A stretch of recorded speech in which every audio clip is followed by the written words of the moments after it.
이 시간 함께 나누실 말씀 마태복음 8장 1절에서 4절까지 말씀입니다. 예, 오늘 한 나병 환자를 치료해 주신 그 사건을 가지고 이 사건 속에 담겨 있는 주님의 의도 그리고 우리가 찾아낼 수 있는 어떤 메시지에 대해서 좀 생각해 보고자 합니다. 첫 페이지부터 보여주시죠.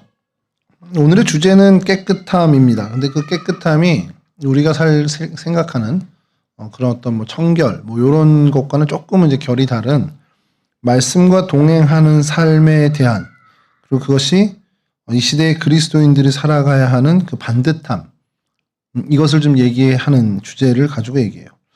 오늘 본문은 예수님께서 산상수훈을 말씀하시고, 이제 그 산에서 내려오시면서 첫 번째 일으킨 이적의 사건입니다. 이 내용을 들어가기 전에 그래서 저희들에게 좀 질문을 좀 해보고 싶은 것이 하나가, 다음 페이지 보여주시면, 여러분들은 그리스도인이죠?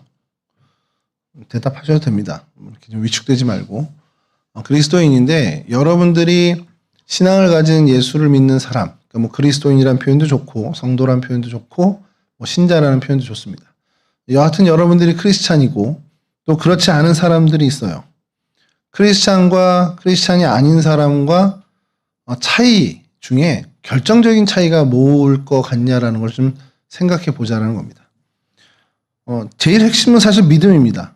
예수 그리스도에 대한 믿음이 있냐 없냐가 어떤 믿는 자, 크리스찬과 비크리스찬, 그러니까 그리스도인과 비그리스도인을 나누는 가장 절대적인 기준이 되겠죠. 근데 그거는 보이지가 않는 거잖아요. 그 사람의 믿음이 얼마큼 출중한지 아니면 믿음이 약한지는 우리가 구별해낼 수 없는데, 그런 보이지 않는 것 말고 구별되는 드러나는 모습, 그 모습은 어디서 좀 차이가 날까라는 것을 좀 생각해 보자라는 겁니다. 믿는 사람과 믿지 않는 사람의 제일 먼저 드러나는 모습은 교회 출석일 겁니다. 보통 우리 영문이나 누가 이렇게 그 또래에서 친구들이 너 예수 믿어? 라고 이렇게 물어보기보다는 너 교회 다녀? 그러니까 이 사람이 신앙인지 신앙인이 아닌지를 묻기 위해서 질문하는 게 너 예수 믿어? 너 성경 말씀 믿어? 이 질문보다는 좀 더 보편적인 건 너 교회 다니니? 이렇게 물어봐요. 그러니까 세상 사람들도 생각에 믿는 사람과 믿지 않는 사람의 어떻게 보면 가장 뚜렷하게 보이는 그 드러나는 모습의 제일 큰 결정짓는 건 교회에 다니냐 마냐 이런 여부일 거라는 겁니다. 그러니까 교회를 출석하는 모습이 믿는 사람과 믿지 않는 사람이 사이에 그 구별을 해주는 어떻게 보면 가장 큰 모습일 수도 있습니다. 그럼 거기서 이제 한 걸음 더 나가서 사람들이 너 성경에 대해서 알아? 성경 말씀이 넌 알고 있는 성경 말씀이 있니? 너 아는 찬송가 있어? 이런 것들을 이제 친해지면서 물어볼 수 있겠죠. 그럼 그것 역시도 어느 정도 이 사람들이 신앙인이냐 아니냐를 구별해내 줄 수 있는 하나의 어떤 모습이 될 수 있다는 겁니다. 그러니까 그리스도인이냐 그리스도인이 아니냐를 구별하는 많은 세상 사람들이 가진 기준 중에는 사실은 믿음이라는 게 제일 절대적인 기준이어야 되는데, 그거보다는 교회를 다니고 있는지, 이 사람이 성경 말씀에 대해서 많이 아는지, 또 어떤 찬송을 부를 줄 알거나 혹은 교회에서 고백되는 신앙 고백이라든지 주님의 기도 같은 것을 알고 있는지, 요런 것들, 요런 요소들이 이 사람이 그리스도인이라는 것을 좀 보여주는, 드러내는 증거까지는 아니지만 어떤 그런 증명해내는 어떤 그런 요소들이 되더라는 겁니다. 그런데 진짜 우리가 여기서 고민을 해야 되는 건, 그러면 내가 진짜 그리스도인이냐, 내가 진짜 신앙인이고 내가 정말 하나님의 자녀라는 것을 우리 스스로가 생각할 때, 진짜 내가 교회를 다니는 것 때문에, 아니면 내가 성경 말씀에 대해서 믿지 않는 사람들보다 좀 더 알고 있기 때문에, 아니면 다른 사람들보다는 믿지 않는 사람보다 내가 찬송을 좀 더 알고 그들이 고백하지 못하는 신앙 고백이라든지 그들이 알지 못하는 주님이 가르쳐 주신 기도라는 것을 내가 외우고 있기 때문에 내가 그리스도인이야? 라는 것을 스스로에게 증명해낼 수는 없다라는 겁니다. 말이 좀 어렵게 되긴 하겠지만, 그러니까 결정적으로 사람들은 이런 모습, 이런 요소들을 가지고 얘가 교회 다니는구나, 얘가 예수 믿는 애구나, 얘가 신앙인이구나 이렇게 생각할 수는 있지만, 진짜 우리의 정체성, 소위 말하는 그 믿음이라는 것을 우리가 생각할 때 진짜 내가 그리스도인으로서 진짜 그리스도인이 되게끔 증명해 내주는 것은 그런 교회 출석 여부라든지 성경을 많이 알고 있다라든지 찬송에 대해서 내가 많이 섭렵하고 있다라든지 그게 기준이 되지 못한다라는 겁니다. 뭐 필수적인 요소는 될 수 있을지 모르지만 그걸로 충분하지 않다라는 거예요. 그럼 뭐가 중요하냐? 바로 옆에 있는 겁니다. 말씀대로 살고 있냐라는 거예요. 이게 좀 어려운 말이긴 합니다. 교회에서 매번 반복되는 얘기이기도 하고 그걸 우리가 좀 더 바꿔 얘기해서 주님과 동행하는 삶입니다. 이렇게 얘기하는데 주님과 동행하는 삶을 사는 것 이게 믿음이죠. 주님과 동행하는 삶을 사는 게 진짜 이 사람이 그리스도인이 되게끔 하는 정말 충분 요건 정말 이 사람이 그리스도인이구나라는 것을 증명해내는 가장 어떻게 보면 본질적인 요소가 되는 겁니다. 이 사람이 하나님과 동행하는 예수와 동행하는 삶을 사는 것. 근데 전에도 우리가 늘 말씀 시간에 얘기했지만 예수님과 동행하는 걸 너무 추상적으로 생각하면 힘드니 이걸 좀 우리의 언어로 지금 실제적인 어떤 모습에서 우리가 생각한다면 결국은 우리가 성경 말씀, 하나님의 말씀을 듣고 그 말씀에 담겨 있는 정신대로 그 가치관대로 살아가는 삶을 예수님과 동행하는 삶이라고 우리는 얘기한다라는 거죠. 그러니까 그게 여러분들로 하여금 진짜 그리스도인이라는 것을 증명해내는 유일한 방법이라는 겁니다. 뭐 세상 사람들한테는 얘기할 수 있겠죠. 나 교회 다니니까 그리스도인이야 이렇게 얘기할 수 있지만 그거 말고 진짜 본질적으로 이 사람이 그리스도인이다라는 것을 우리 스스로도 그렇고 어떤 사람이 우리를 볼 때도 그렇고 우리로 하여금 진짜 그리스도인이 되게 하는 정말 결정적인 요소는 바로 말씀의 정신으로 살아가는 삶을 사느냐 이겁니다.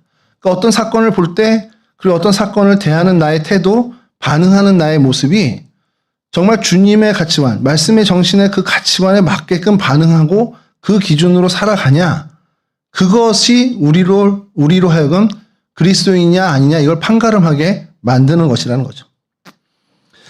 요 근래에 제가 좀 두 권의 책을 좀 보게 되면서 조금 이제 생각하게 된 것이 오늘날 한국교회에 대한 현주소. 그러니까 한국교회 교인이 뭐 한때는 1200만까지 얘기하지만 지금은 뭐 한 600만 정도, 700만 정도로 얘기를 합니다. 그러니까 이게 교회 다니는 사람의 숫자예요. 그럼 그 안에서 진짜 그리스도인이냐 아니냐 이런 것을 우리가 수치상으로는 매길 수 없지만 이 한국교회가 너무도 예전의 그 초기 한국교회의 모습과는 너무 차이가 많이 난다라는 겁니다. 왜냐하면 그때는 진짜 교회에 다니는 사람들이 말씀의 정신으로 그리고 말씀의 기준으로 사는 사람들이 많더라는 거예요. 많았던 시절이 있었다라는 겁니다. 뭐 술, 담배를 안 합니다. 이런 정도가 아니라 그냥 이 사람들의 삶의 기준이 정말 성경 말씀의 기준대로 살아가는 그런 삶을 살았었다라는 거예요. 근데 오늘날 이 책에서 고발이라는 표현은 그렇지만 이 책에서 오늘날 현실의 한국교회를 얘기하는 건 한국 교회에 다니는 뭐 청년도 좋고 집사님, 권사님도 좋고 이분들의 삶의 모습이 그 삶의 기준이 그리고 삶의 목표가 세상 사람들의 그 기준, 목표와 그렇게 크게 다르지 않다라는 겁니다. 그러니까 어떤 목표를 갖고 살아가냐 대부분이 다 믿는 사람이든 믿지 않는 사람이든 세상에서 소위 말하는 성공을 향해서 나가는 거지 목표가 같더라는 거예요. 근데 초기 한국교회의 성도들은 그 인생의 목표가 달랐던 사람들이라는 겁니다. 이 책에서 얘기하는 게 그거예요. 그러면서 저도 좀 많이 생각하게 된 겁니다. 그러면 우리가 정말 아픈 얘기지만 실상은 한국교회 크리스찬들이 그리스도인으로서의 삶을 말씀 그대로 주님과 동행하는 삶, 말씀의 정신으로 사는 삶이 이전에 우리 신앙의 선배들보다 훨씬 약화된 건 사실이구나. 오늘날의 청년들도 뭐 여러분이나 저나 우리 뭐 나이 뭐 할 것 없이 청년이든 뭐 장년이든 할 것 없이 지향점이 그리스도인으로서의 어떤 독특함을 갖고 있는 지향점을 살지 않고 있구나라는 겁니다.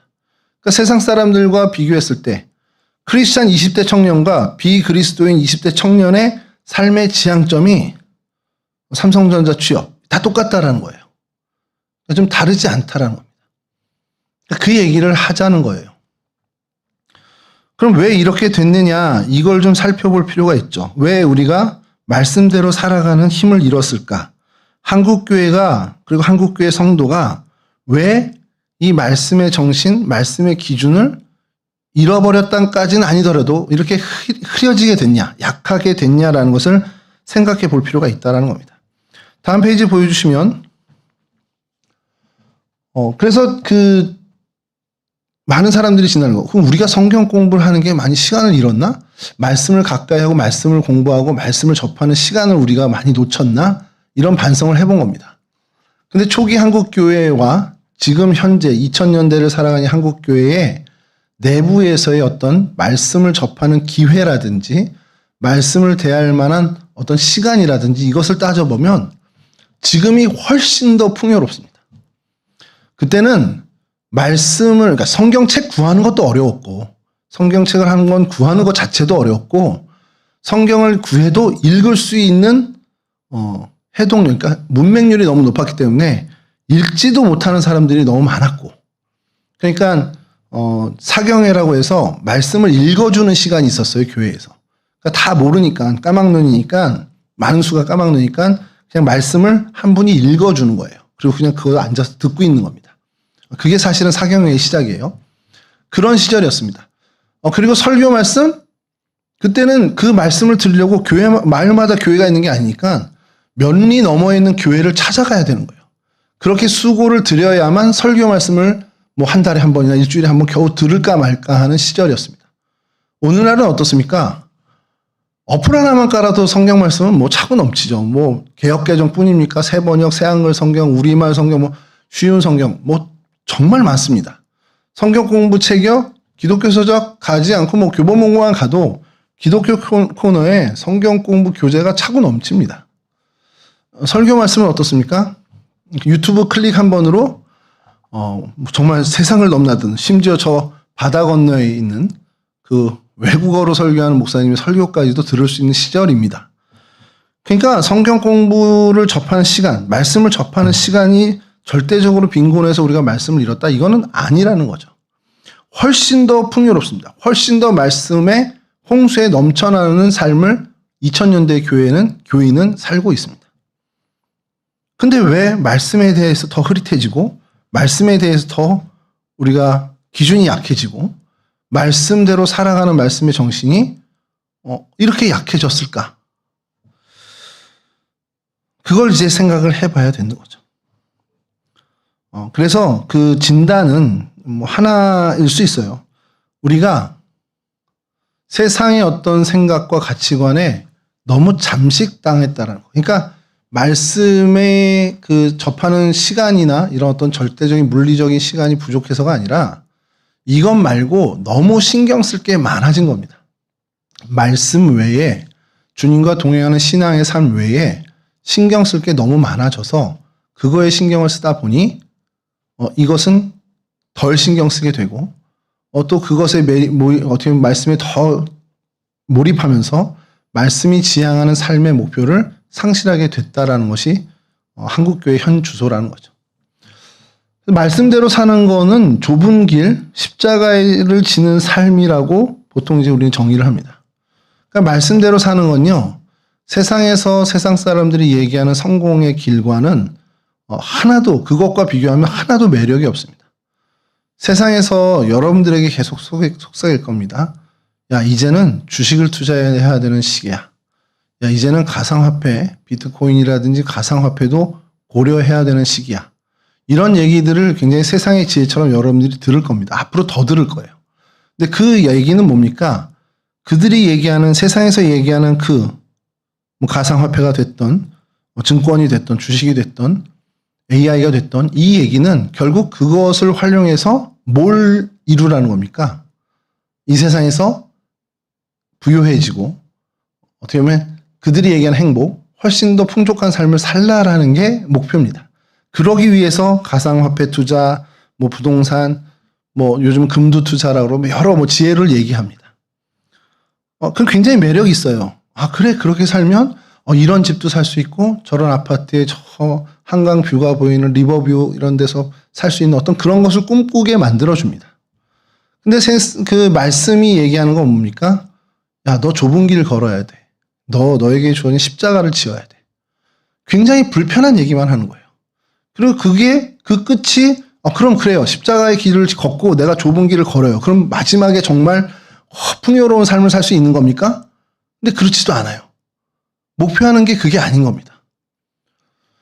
소위 한국교회 부흥 시기 때 한국교회의 메시지는 열심히 살고 열심히 기도하고 하나님께 헌신하면 하나님이 풍요롭게 해준다라는 게 핵심 메시지였어요. 그게 복받은 거라고 얘기했습니다. 심지어 그것이 하나님이 주시는 복이고 그렇게 돼야 복된 인생이고 그렇지 못한 경우는 하나님으로부터 복을 받지 못했다고 얘기를 해요. 그게 한국교회의 메시지였습니다. 근데 여러분 가만히 생각해 보세요. 성경에 있는 우리가 정말 존경하는 사도 바울이라든지 베드로라든지 이들의 마지막의 모습은 어땠습니까? 소위 한국교회 부흥 시기에 얘기했던 그 메시지와는 정반대된 모습이었습니다. 뭐 가난할 수밖에 없었고요. 뭐 풍요로움의 삶을 살았다? 그건 완전히 거리가 먼 이야기였고 심지어 그들은 목숨까지도 내어주는 순교의 삶을 살게 됩니다. 뭐 죽지 않았다고 하는 요한도 마찬가지죠. 반모섬에 갇혀서 그리고 평생을 잉여의 몸으로 살게 됐던 그런 말로를 갖고 있습니다. 그러니까 세상이 얘기하는 풍요로운 삶, 행복한 삶, 세상이 얘기하는 성공적인 삶과는 전혀 거리가 먼 것을 성경에서는 얘기합니다. 여러분들에게 성경에서 얘기할 때 너 하나님 말씀과 동행해 살아, 주인과 동행해 살아. 그러면 세상에서 로또 맞은 것 이상으로 네가 부를 축적하고 그만큼 잘 살고 형통하게 될 거야. 그걸 얘기하지 않는다는 거예요. 그러나 그거보다 훨씬 더 그것과는 비교할 수 없는 훨씬 더 큰 행복, 훨씬 더 큰 복된 인생이 되게끔 하나님이 해주시겠다라는 겁니다. 세상의 기준으로 보면 사도 바울이나 베드로는 정말 실패한 인생입니다. 그러나 하나님의 말씀의 정신의 그 기준으로 하나님의 기준으로 본다면 그들만큼 성공한 인생은 없습니다. 심지어 세례 요한은 주님께서 말씀하시기에 그 이전에도 그 이후에도 세례 요한과 같은 큰 사람이 없을 거다라고까지 선언해 주셨어요.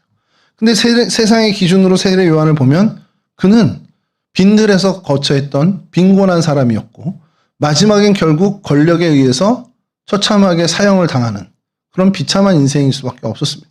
근데 그 인생이 주님은 어떤 사람도 그보다 크지 못하다라고 하는 가장 복된 인생이다라고 얘기를 해주고 있어요. 그러니까 지향점이 완전히 다르다라는 겁니다. 이렇게 얘기하면 그럼 예수 믿는 거 힘든 거 아니야? 예수 믿는 거 좀 다시 생각해 봐야 되는 거 아니야? 이런 생각을 할 수도 있겠지만 하나님이 말씀하시는 하나님 나라의 삶을 약속하는 겁니다. 세상에서 얘기하는 세상에서의 부유함과 그 불안에 언제 이것이 사라질지 모르는 그 한정적인 그래봐야 100년도 못 사는 그 삶에 대해서 아둥바둥 사는 것이 아니라 하나님 나라의 영원한 생명과 하나님과 영원히 동행하는 진짜 세상이 줄 수 없는 행복을 약속하는 것이 하나님의 약속이고 성경의 말씀이라는 거예요. 그걸 좀 찾아야 한다는 겁니다. 그것을 찾을 때 세상 것은 정말 하찮게 되고 정말 제대로 가치가 있는 천국의 것을 하나님의 것을 바라보는 눈을 갖게 된다는 것이죠. 그것이 우리가 회복해야 하는 그러한 하나님 나라, 말씀과 동행하는 삶, 말씀의 정신으로 살아가는 삶입니다. 그럼 구체적으로 말씀대로 사는, 말씀의 정신으로 사는 게 뭐냐라는 거예요. 그게 어려워요. 어떻게 사는 게 그 말씀대로 말씀의 정신으로 사는 겁니까? 그래서 오늘 이 마태복음 8장에 나온 한 가지 사건을 통해서 여러 하나님 나라의 삶을 사는 하나님의 말씀의 정신으로 사는 여러 삶의 모양 중에 한 가지 깨끗함, 반듯함, 정직의 삶에 대해서 한번 얘기를 나눠보려고 합니다. 하나님의 말씀의 정신으로 사는 것의 가장 대표적인 것은 성경 말씀에 있는 말씀의 정신 기준으로 사는 것의 가장 대표적인 것 중에 하나가 바로 반듯함, 정도를 걷는 것입니다. 다음 페이지 보여주시죠. 바른 길입니다. 한자 그대로 바른 길인데 이것을 성경에서는 깨끗함이라고 표현을 합니다. 하나님 앞에서의 정결함, 하나님 앞에서의 구부러짐 없는, 하나님 앞에서 세상과 타협하지 않는, 하나님 앞에서의 반듯한 올곧은 그 정직함의 길을 걷는 것. 이게 말씀의 정신으로 살아가는 첫 번째의 모습이 된다라는 거죠. 정직이 바를 정에 곧을 직자, 한자로도 그렇게 되어 있고 정도는 바를 정에 길도자입니다. 바른 길, 바른 곧은 고든 길, 이것을 얘기하는 거죠. 올곧음과 정직함과 반듯함, 이것이 바로 하나님이 보시는 더럽고 추하지 않은 깨끗함이라는 것. 성경에서는 그것을 정결이라는 표현을 주로 많이 사용합니다. 그 길을 걸으라는 겁니다. 왜 이 본문의 이 정직함, 이 깨끗함에 저희가 주목하게 되냐? 산상수훈을 주님께서 말씀하십니다. 천국은 이런 것이다라고서 얘기하고 사람들이 받은 복은 이런 것이다. 그래서 여러분 팔복이라는 것도 우리가 많이 들어봤잖아요. 주님께서 5, 6, 7장, 마태복음 5, 6, 7장에서 정말 많은 천국의 삶에 대해서 이야기를 해주세요. 그리고 그 설교, 천국의 삶에 대한 산상수훈을 마치시고 첫 번째 주님께서 일으키신 이적은 이 나병 환자로 하여금 깨끗함을 받게 하는 사건이었습니다. 근데 이 기도가 우리를 좀 흔들어 놓는 기도가 되는데, 나병 환자가 주님께 다가오죠. 오늘 본문 내용이. 다가와서 내용을 얘기합니다. 간구하는 바가 뭐냐? 내가 지금 나병이 있습니다. 옛날 표현으로 한센병, 묻는병이라고도 하는데 이 병을 좀 고쳐주세요라고 기도하는 게 되게 자연스러워요. 원래 그게 자연스럽습니다. 근데 이 나병 환자는 전혀 다른 요구를 주님께 합니다. 주님, 나를 깨끗하게 해주세요. 다음 페이지 보여주시죠. 질병을 낫게 해주세요가 맞죠. 지금 이 고통 있고 이 병 중에 있어서 이게 좀 고침을 받고 이게 나았으면 좋겠습니다. 근데 나병 환자는 전혀 다른 그것에 머무르는 것이 아니라 한 걸음 더 나아간 기도를 하는 겁니다. 질병 치료의 이상을 주님께 요구하는 거예요. 근데 이게 레위기에 보면 정결 예법에 따라서 하면 사실 틀린 기준은 아닙니다. 그러니까 이 당시의 나병 환자들은 인식하기에 그 유대인들의 인식 속에는 이 나병이라는 것이 하나님으로부터 정결하지 못했기 때문에 발현되는 병이라고 본 거예요. 그러니까 이 나병 환자가 요구한 게 레위기의 정결법에 의하면 정확하게 요구한 게 맞습니다. 오늘날 우리의 시선으로 보면 아니 병 낫기를 구해야지 무슨 갑자기 깨끗함을 달라 그래? 이렇게 될 수 있지만 그런데 이 요청은 레위기의 정결법에 의하면 맞는 겁니다. 왜냐하면 하나님 앞에 내가 정결하지 못해서 이 병이 발현됐다라고 인식하기 때문에 나병 환자 스스로도 그렇게 인식하고 당시 유대 사회도 그렇게 인식을 한 거예요. 그러니 주님 앞에 나와서 주님 원하시면 저를 깨끗하게 해주실 수 있습니다. 그럼 깨끗함이 해결되면 이 불결함이 해결되면 나병은 당연히 해결되는 것이라는 믿음을 갖고 있었다는 겁니다.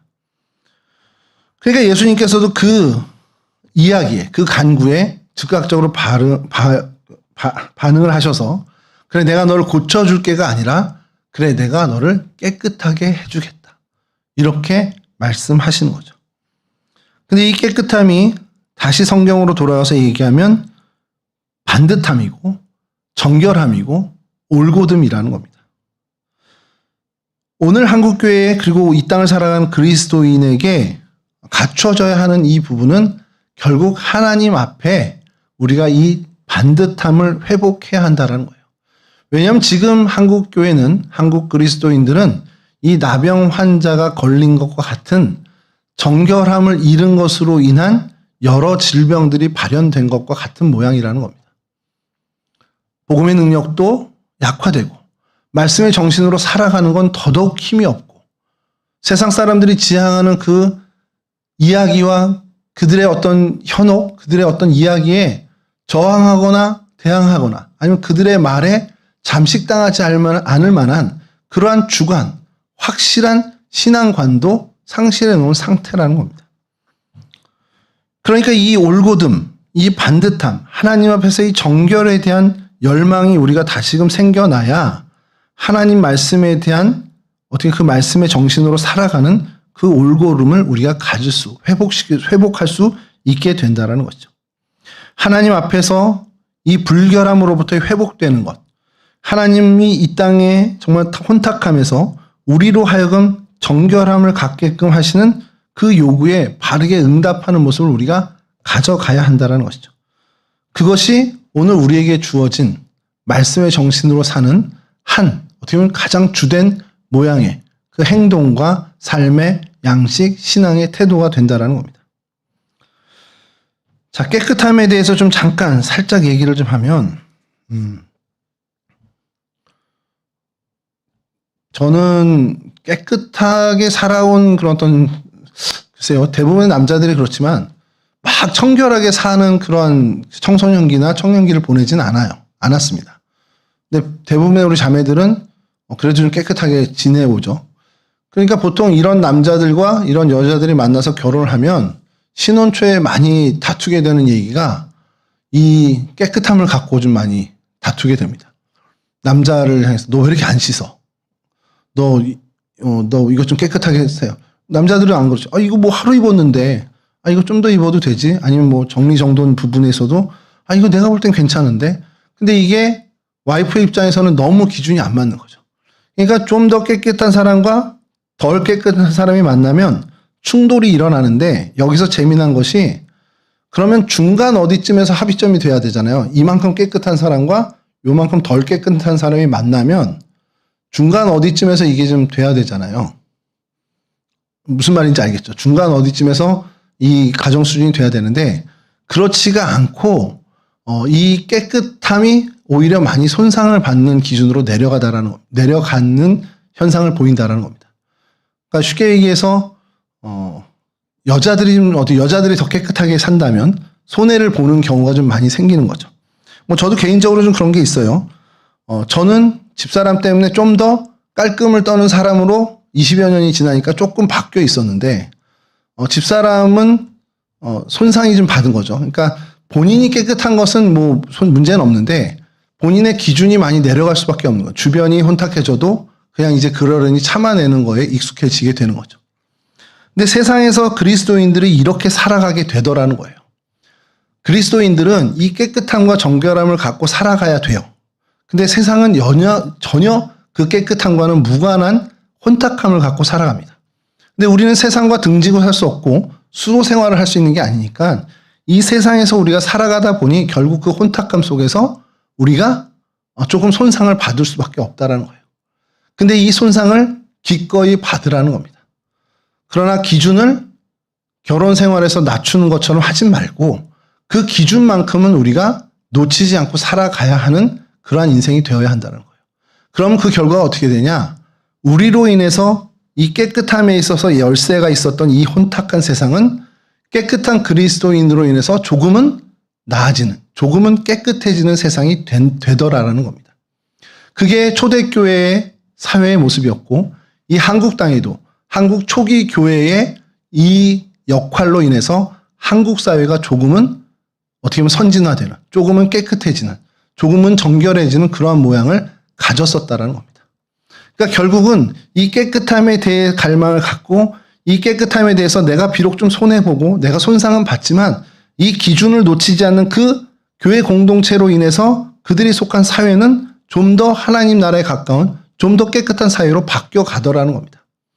문제는 오늘날의 한국 교회가 이 기준을 붙잡지 않고 있다는 거예요. 정결함과 어떻게 보면 이 반듯함과 이 올곧음을 정말 양보해서 손상당해서 세상이 가지는 얘기, 세상에서 얘기하는 올곧음의 기준, 세상에서 얘기하는 반듯함의 기준 정도로 낮춰버렸다는 겁니다.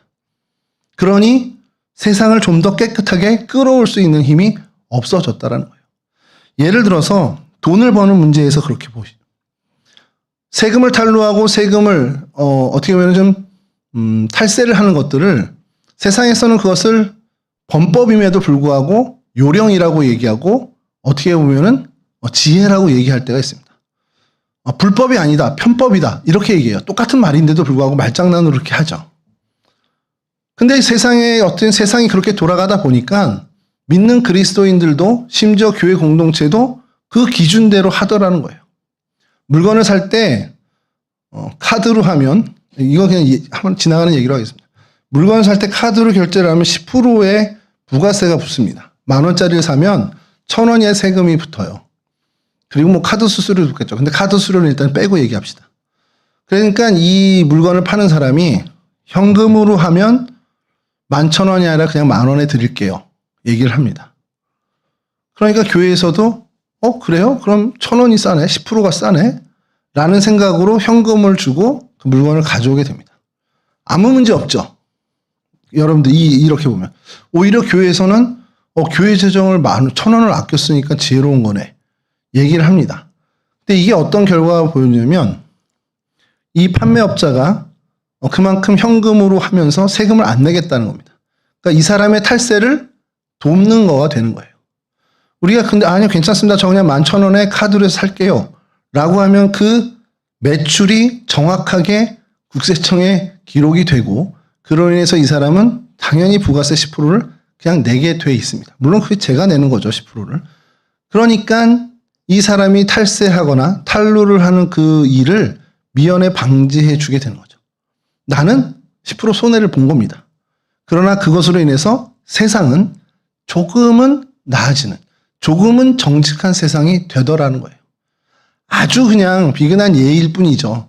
근데 이와 같이 교회 공동체나 그리스도인이 반듯함에 대한 기준을 놓치지 않고 살아가면 이 세상은 소위 얘기하는 이 나병 환자가 주님께 요구했던 것처럼 깨끗함을 회복할 수 있는 기회들이 생긴다는 겁니다. 그럼 그런 그리스도인들을 주님께서 사용하셔서 이 세상으로 하여금 깨끗함, 올곧음, 반듯함을 주님께서 회복시켜 주신다는 것이죠. 뭐 말이 좀 계속 반복되긴 합니다만 결국 이 땅을 반듯하게 하는 모습, 이 땅을 좀 더 올곧게 하고 이 땅이 좀 더 하나님의 말씀의 정신이 만연해지는 그러한 사회로 가게 하기 위해서 이 땅의 그리스도인들, 특별히 이 땅의 청년들이 이 가치관을 형성하는 시기, 여러분들이 세계관을 형성하는 이 시기에 무엇보다도 갖춰야 하는 것은 하나님 앞에서의 정결함, 하나님 앞에서의 이 정직함, 반듯함을 늘 그 기준을 붙잡고 살아가야 한다는 거예요. 그렇게 된다면 여러분들로 인해서 우리 한국 사회는 여러분들이 속한 여러분들의 삶의 자리는 반드시 주님께서 여러분들을 사용해 주셔서 하나님 앞에 정결한 하나님의 말씀이 작용되는 하나님의 말씀의 정신이 그 세상을 지배하는 그러한 세상으로 바꿔주신다는 겁니다. 다음 사진 보여주시면 이건 아까 얘기한 건데 좀 넘어갔고요. 내 힘이 아닌 주님의 능력으로입니다. 우리의 힘과 능력으로 이 일은 할 수 없어요. 근데 우리가 그런 기준을 놓치지 않고 주님을 의지하고 그 기준을 갖고 있다면 사실 이 세상은 우리로 인해서 하나님께서 바꿔주시는, 변화시키는 그런 하나님의 역사를 일으켜주신다는 겁니다. 초기 한국교회는 아주 적은 수였습니다. 오늘날에 비하면 더 적은 그리스도인밖에 없었어요. 그러나 그들이 정직하고 반듯해서 세상의 독이 아닌 세상의 약으로서의 역할을 했고 그로 인해서 한국 사회가 훨씬 더 깨끗한 사회, 훨씬 더 상식이 통하는 사회, 훨씬 더 반듯한 사회가 되었었다라는 겁니다. 그래서 말씀을 마치겠습니다. 마지막, 특별히 이 청년들, 이 땅의 마지막 페이지입니다. 이 땅의 청년들에게 우리가 정말 그리스도인으로 살아갈 때 적어도 이 세 가지만큼은 여러분들이 20대의 나이에 여러분들이 놓치지 않았으면 좋겠다고 하는 것은 바로 말에 대한 정결함이고 성과 문화에 대한 정결함 그리고 물질에 대한 정결함을 여러분들이 여러분들 말씀의 기준 그것에 맞게 반듯한 기준 그리고 소위 조금은 높은 수준의 윤리와 높은 수준의 기준을 좀 갖고 살아야 한다는 겁니다. 말에 있어서 언어 생활에 있어서 정직함과 반듯함을 갖췄으면 좋겠습니다. 부패한 문화 속에서 여러분들이 순결함을 가졌으면 좋겠어요. 그리고 재정적인 올곧음과 편법에 타협하지 않는 그 올곧음을 갖는 그리스도인으로 이 땅을 살아간다면 그런 이 땅의 그리스도인들을 통해서 여러분들을 통해서 우리가 생각할 땐 굉장히 별거 아닌 것처럼 보이겠죠. 내 삶의 자리가 얼마나 넓다고 내 삶의 자리 바뀐다고 세상이 바뀌겠어? 아닙니다. 하나님이 그 작은 것을 통해서 여러분들의 작은 삶을 통해서 하나님은 분명히 이 땅을 하나님이 통치하시는 하나님의 나라로 바꿔 가신다는 거예요. 이와 같은 여러분들의 그 은혜의 수단이 되는 은혜의 도구가 되는 삶을 정말 신실히 살아가는 거룩한 하나님의 백성들이 되셨으면 좋겠습니다. 마지막 페이지입니다. 말씀의 정신을 잃지 않는 것, 상황과 여건을 뛰어넘는 일상에서 누리는 하나님 나라의 삶을 사시기 바라고 정결함에 대한 열망을 가지고 여러분들의 삶에서 그 기준을 놓치지 않고 살아갔으면 좋겠습니다. 그렇게 된다면 하나님이 여러분을 통해서 하나님의 그 정결함, 깨끗함을 회복하여 주시고 그러면 그 안에서 여러분들 세상이 줄 수 없는 기쁨 속에서 거하는 진짜 복된 삶을 살게 된다는 것이 성경의 약속입니다. 이와 같은 하나님 나라의 정말 도구가 되는 하나님 은혜의 도구가 되는 그런 우리 동성에 온 청년들이 다 되실 수 있기를 주님의 이름으로 간절히 축원합니다. 기도하겠습니다.